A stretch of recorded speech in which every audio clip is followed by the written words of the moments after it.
জয় কৃষ্ণকালী মায়ের জয়, জয় সোনা মায়ের জয়, জয় মঙ্গলা মায়ের জয়। ভিডিওটা সম্পূর্ণ দেখুন।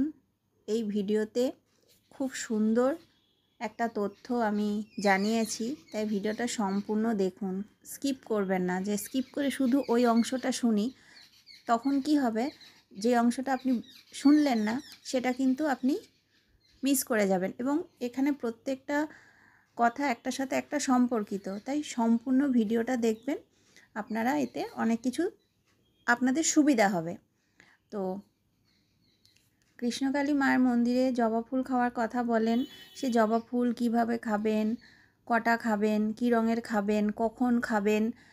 তাছাড়া খাবার জবা ফুল যখন খাবেন তখন একটি কথা কিন্তু অবশ্যই বলতে হয়। সে কথাটি কী, আর এই জবা ফুল কত দিন খেতে হবে, এই সব কিছুর প্রশ্নের উত্তর আপনারা এই একটি ভিডিওর মধ্যেই পেয়ে যাবেন। তাই ভিডিওটা কেউ স্কিপ করবেন না, সম্পূর্ণ ভিডিওটা দেখুন। জবা ফুল কখন খাবেন? প্রত্যেক দিন সকালবেলায় খালি পেটে একটি অথবা দুটি জবা ফুল খাবেন। কী রঙের জবা ফুল খাবেন? মঙ্গলা মা বলেন যে কোনো রঙের জবা ফুল খাওয়া যায়, শুধু লাল জবা, সাদা জবা এরকম কোনো ব্যাপার নেই, যে কোনো রঙের। আপনারা ভিডিওতেও যে জবা ফুলটা দেখছেন সেই জবা ফুলটাও খেতে পারবেন। যে কোনো রঙের জবা ফুল আপনি খেতে পারবেন, একটি অথবা দুটি। আর যারা জবা ফুল চিবিয়ে খেতে পারবেন না তারা কি করবেন? তারা, মঙ্গলা মা তাদের জন্যও বলেছেন, তারা জবা ফুলটাকে বেটে রস করেও খেতে পারেন।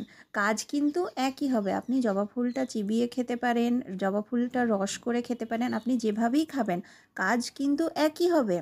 তাই যে যেটা যার যেটা সুবিধা হবে সে সেইভাবে খাবেন। আর যখন জবা ফুল খাবেন, মুখে দেবেন, একটি কথা অবশ্যই বলবেন। কথাটি কি আমি ভিডিওতেই বলবো, আপনারা ভিডিওটা সম্পূর্ণ দেখুন। আরও একটি উপায় আছে, যারা জবা ফুল চিবিয়ে খেতে পারেন না তারা জবা ফুলের কুঁড়ি এক গ্লাস জলে দিয়ে কিছুক্ষণ রাখার পর সেই জলটাও খেতে পারেন।